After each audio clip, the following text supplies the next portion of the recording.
جس کی وجہ سے RCD نیور میڈ مچ ہیڈ وے. اس کے بعد اس کو ECO بنایا گیا کیونکہ ایران کی کچھ مخالفت تھی اس نام سے, لیکن اس ECO نے بھی کچھ نہیں کیا ہے.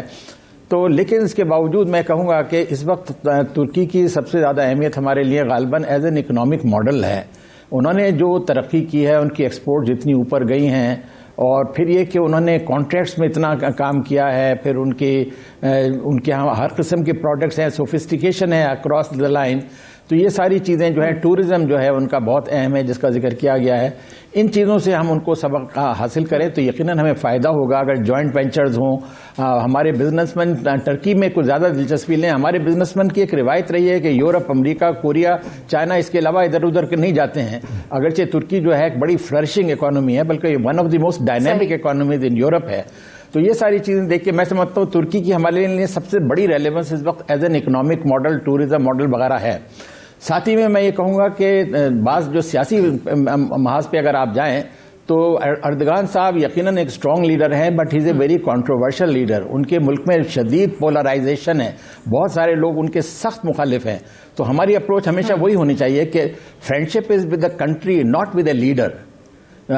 تو ترکی ہمارا ہمیشہ ہر رجیم میں بہت اچھا دوست رہا ہے, وہ سلسلہ رہنا چاہیے. It should not get personalize کہ ایک لیڈر کے ساتھ وابستہ ہیں.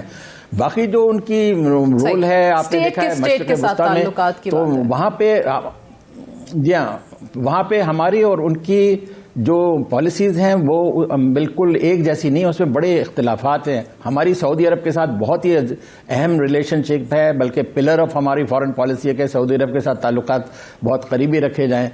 ترکی کی سعودی عرب کے ساتھ اکثر تعلقات میں تناؤ ہی رہتا ہے. پھر انہوں نے جو قطر کی حمایت کی ہے اسے سعودی عرب خاصا ناراض ہے. تو پھر شام میں بھی ان کی اور سعودی پالیسی میں اختلاف ہے. تو اس لیے ہمیں اس سلسلے میں احتیاط رکھنی چاہیے کہ ترکی کی اس پالیسی کے ساتھ پوری طرح سے ہمیں اپنے آپ کو ایسوسیٹ کرنا چاہیے. کیسے رکھی جا سکتی ہے, کیونکہ پاکستان ایسی چیزوں میں بڑے کمپلیکیٹڈ پلیس پہ خود کو پاتا ہے. اس میں کیا مزید ہو سکتا ہے؟ سعودی عربیہ کا ذکر کیا, اس پہ بھی بات کریں گے. آپ غالباً RCD اور ECO پہ کچھ کہنا چاہ رہے تھے. میں ایک بریک لے لوں, بریک سے واپس آ کے اس پہ آپ کا انپٹ جانتے ہیں وقفے کے بعد.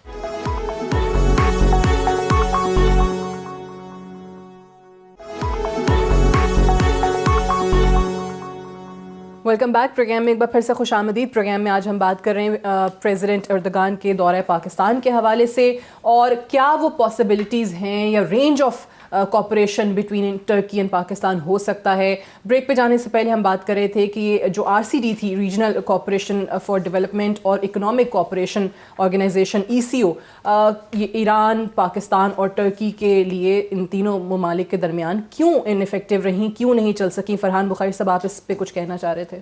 جی, میرے خیال میں تاریخ ہمیں یہ بتاتی ہے کہ یہ جو شروعات ہوئی ہیں اس میں سیاسی عنصر بڑا نمایاں تھا, اسٹریٹیجک انٹرسٹ بڑے نمایاں تھے. گو کے بعد میں یہ ایران کے حالات کی وجہ سے پاکستان اور ایران میں بھی ایک دوری آئی, اور اب آپ جیسے دیکھ رہے ہیں پچھلے 20 سال سے ہم کہتے تو یہ ہیں کہ ان کے ساتھ تعلقات بڑے قریبی ہیں, لیکن 20 سال سے ہم یہ فیصلہ نہیں کر پائے کہ ہم نے ایران سے گیس امپورٹ کرنی ہے کہ نہیں, باوجود اس کے کہ ہمارے ملک میں ایک بہت بڑا انرجی کا بحران رہا ہے اور اب بھی ہے. تو آخر میں اگر آپ نے انٹیگریشن کرنی ہے اور کامیاب انٹیگریشن کرنی ہے جس طرح یورپین یونین میں ہوئی ہے, تو پھر آپ کو اکنامک انٹرسٹ اپنے ڈیفائن کر کے اور اس میں کوئی کامن ایک پلیٹ فارم آپ کو بلڈ اپ کرنا پڑے گا, جس کی وجہ سے پھر عام لوگ آپس میں اور جو کارپوریٹ انٹرسٹ ہیں, بزنس مین ہیں, وہ اپنے آپس میں وہ کوئی لنکیجز ڈیولپ کر سکیں. بہت سارے ایسی چیزیں ہیں, ایسے ممالک جس طرح کہا جاتا ہے, میں نام نہیں لیتی, چلے کہ 1-2 اور ممالک جن کے ہمارے ساتھ بڑے دوستانہ برادرانہ تعلقات ہیں, کہیں نہ کہیں ان کی وجہ سے دباؤ, پریشر, مصلحتیں, مجبوریاں, جب یہ چیزیں آڑے آتی رہیں گی تو پھر وہ جو رشتہ دیگر ممالک کے ساتھ استوار کرنے کی بات ہے, جس طرح آپ نے ایران کے حوالے سے کیا فیصلہ ہی نہیں کر سکے, گیس آپ نے لینی جی, اگر آپ ایک ملک کا نام نہیں لے رہی تو میں لے دیتا ہوں. امریکہ کا پریشر رہا ہے, ٹھیک ہے, سعودی عربیہ کا ہوتا ہے, سعودی عربیہ کا پریشر رہا ہے, اس میں نہیں گئے ہم, بالکل, انہوں نے کہا ڈس اپوائنٹ ہوئے ہم, پرائم منسٹر عمران خان نہیں آئے. آخر میں بات وہی آ جاتی ہے کہ آپ اندرونی طور پہ اپنے ملک کی پہلے اصلاح کریں, اپنے آپ کو مضبوط کریں, ٹھیک ہے, مضبوط کریں, تو پھر آپ ایک ایسی جگہ پہ پہنچ سکتے ہیں جہاں پہ آپ اپنے فیصلے اپنے حق میں جو ہیں, جس طرح ہیں اچھے یا برے, وہ آپ اپنے فیصلے خود کرنے کے قابل ہوں. اگر آپ نے ملک کو سالہ سال سے چلایا ہی مانگ تانگ کے ہے اور ابھی بھی وہ بات چل رہی ہے، سعودی عرب نے آپ کو 1 جولائی 2019 سے 3 سال کے لیے $9.6 بلین کی وہ ڈیفرڈ آئل پیمنٹس دی ہیں. ٹھیک ہے جی، $10 ارب تقریباً بنتا ہے، جو کہ آپ اسے دیکھ لیں تو یہ 1500 ارب روپے کی ایک خطیر رقم ہے، جو کہ 3 سال میں آپ کو سعودی عرب سے جس کا تیل آئے گا اور اس کی پیمنٹ آپ کو فی الفور نہیں کرنی پڑے گی، وہ ڈیفرڈ پیمنٹ ہے.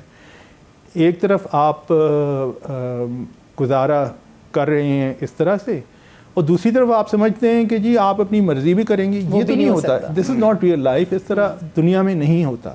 یا تو آپ اپنے آپ کو اپنے معاملات ٹھیک کریں اور پھر اپنی مرضی کے جو آپ بہتر سمجھتے ہیں فیصلے کریں، ورنہ اسی طرح ہوتا رہے گا کہ آپ یہ خواب نہ ہی دیکھیں تو بہتر. جی ورنہ پھر آپ اسی طرح مختلف ملکوں کے بیچ میں آپ کھینچتے رہیں گے. کسی نے ایک طرف کھینچ لیا، دوسرے نے دوسری طرف کھینچ لیا، اور اسی طرح آپ کی گرتے پڑتے گاڑی چلے گی، جس طرح سالہ سال سے نظر آ رہا ہے. صحیح. اچھا، اب ہارون شوکت صاحب، وہ جو in the backdrop of Malaysian initiative جو انہوں نے پرائم منسٹر عمران خان کو بھی بلایا، اوبیسلی ٹرکی بھی اس میں پوری طرح سے انوالو رہا، آپ سمجھتے ہیں کہ ایک نیو مسلم بلاک جو ہے وہ افیکٹو ہو سکتا ہے، بن سکتا ہے if Saudi Arabia doesn't join, یا پھر جو مسلم ورلڈ کو مسائل درپیش ہیں اس پہ بالکل ہی ہم دیکھتے ہیں کہ ایک ٹوٹل ڈس انٹرسٹ نظر آتا ہے OIC کا. آپ سمجھتے ہیں کہ افیکٹو ہو سکتا ہے ایک نیا بلاک؟ میرے خیال میں نئے بلاک کی شاید ایز سچ ضرورت نہ ہو، لیکن اگر چند ممالک مل کے اچھے انیشیٹو لینا چاہتے ہیں جو تمام مسلم دنیا کے لیے امپورٹنٹ ہو تو اس میں کوئی حرج نہیں ہے.